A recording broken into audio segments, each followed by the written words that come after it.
কিরে ঘটকালে শাড়ি কি এখন হাফুরে নিয়ে এসো? আরে না ভাই, সিজনালি ব্যবসা। আরে ভাই দেশে বেলে রাসিল্লা বাইফের নামে বেলে হাঁফক গাইছে, কি কইছি বুঝিনি?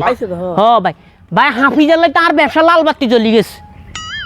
কি কইছি কেমনে আপনারা কই ভাই, আপনি তো জানেন আই গটকালি করি টিয়া দুগা কমিশন হাই আই আর হেড চলা, এটা তো আপনি জানেন।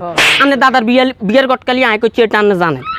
ওয়ান ভাই কত হয়েছে, আই তো ধরুন বৈতালি সান লাগে আন্নের হরের আড়ার মধ্যে খাড়াই সান লাগে গোসল করতে আইলে মানে বৈতালিকে কেরকম গাঁড়ো সান লাগে, কলর দুয়ারও সান লাগে, বাজারও গাঁড়ো তো সানের সিস্টেম নাই, এই আগিচা বাগিচা সান লাগে আর কি। ওম বাবুরে এগিনতে দিয়ে আইন যায় না, ওম বেলে ব্যাগ কানো বেলে রাসিলে বেলে কোনো দিন এনে খাইলে বেলে মানুষ বলে এনে মারে এ ডরে ভাই আই বাড়িতে মারিনি। কি কইছি বুঝলি অন এটার লাই আই জিয়েন্দি মানে কাস্টমার চাই আইন হিয়েন্দি 50 টাকা দিবি নিজে ভাড়া আনছি ইজা দিম বেগুন ধরি আর হোলটার মধ্যে ভরিয়ে লাইতেছি।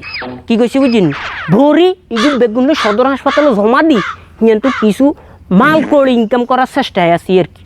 কোকা ইয়ে করছেন ভাই রাসিল্লা বাইসাব তো বইতে মারি না, যা বলছি দোড়াপ কোগা বলছি আর কি। কি কইছি বুঝি না ইগুনটারে চাই সদর হাসপাতালের মধ্যে নি রাসিল্লা বাইসাব কই মানে চালাই দেন যায়নি, দোড়া 500 গা দিচ্ছে। আনে লাগবে নাকি দোড়া হাফটা? না না লাগবে না, এবার ইস্যু বেলে অনেক ইস্যুকে দামা চাপা দিয়ে লাইছে। আরে ভাই তো কি কইতাম মানে কোনটা তুই কোনটা কইতাম, এই যে সম্পর্ক বদলে গেল একটি ফলকে কোরবানে ছাগল কিনে লইতাম বাবু তো সম্পর্ক বদলি গেছে 15 লাখ টাকা রাজস্ব কর্মকর্তার সেই ইস্যুটা দামা চাপা উড়ে গেছে। হিয়ারে 30% সরকারি চাকরিত কোটা সেটাও দামা চাপা উড়ে গেছে। ইয়ার আজিজ আহমদ বেনজির আহমদ হিগিনও দামা চাপা উড়ে গেছে। শেষ পর্যন্ত বাংলাদেশের বুকি দিয়ে এমনি সোজা রেল লাইন নিব ইন্ডিয়া সেটাও দামা চাপা উড়ে গেছে।